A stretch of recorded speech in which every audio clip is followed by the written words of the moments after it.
सर्वांना जय ज्योती, जय सावित्री. सावित्री शक्तीपीठ माणिकवाडा. मी माया अरुणराव फुलकर सादर करीत आहे अखंड एक प्रबोधनात्मक कार्य.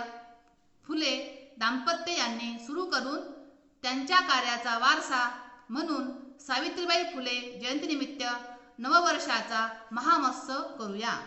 महात्मा फुले यांनी संत परंपरेतील अभंगाच्या धर्तीवर अखंड लिहिले, जे आधुनिक युगातील जनजागृतीचे माध्यम ठरले.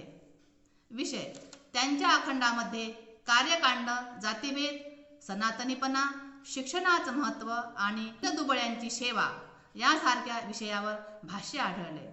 निष्कर्ष: यातील फुले दाम्पत्याने स्त्रिया आणि बहुजन समाजाला शिक्षणाच्या माध्यमातून सशक्त करून, सामाजिक रूढींना आव्हान देऊन आणि प्रबोधनात्मक साहित्याच्या माध्यमातून एक समताधिष्ठित समाज घडविण्यासाठी आपले जीवन समर्पित केले व अखंड रचनेतून समाजाला प्रबोधन दिले, ज्यामुळे शिक्षण आणि सामाजिक न्यायाची नवी पहाट उगवली.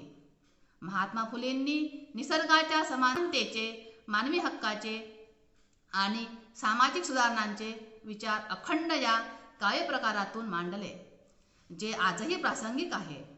प्राणी मात्रा सोयी सुख करण्यास, निर्मी पर्जन्यास न द्यास.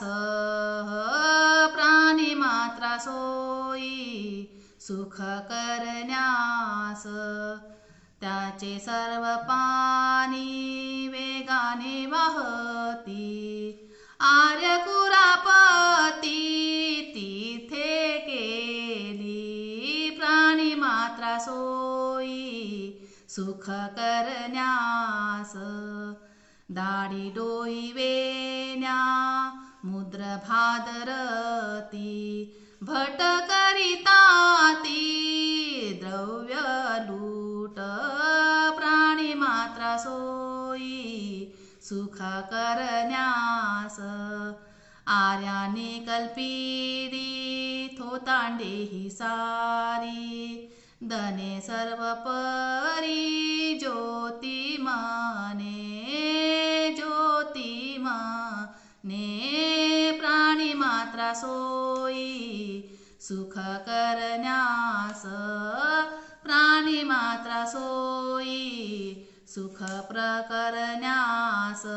अशा प्रकारे फुले दाम्पत्याचे कार्य हे शिक्षण, समता आणि सामाजिक न्यायाच्या मूल्यावर आधारित एक अखंड प्रेरणादायी चळवळ होती, जी आजही समाजाला दिशा देत आहे. निसर्गाच्या समानतेचे आणि मानवी हक्काचे संदेश होते आणि सत्यशोधक समाजाच्या माध्यमातून समाजाला जागृत करण्याचे अखंड कार्य केले. जय ज्योती, जय सावित्री. धन्यवाद.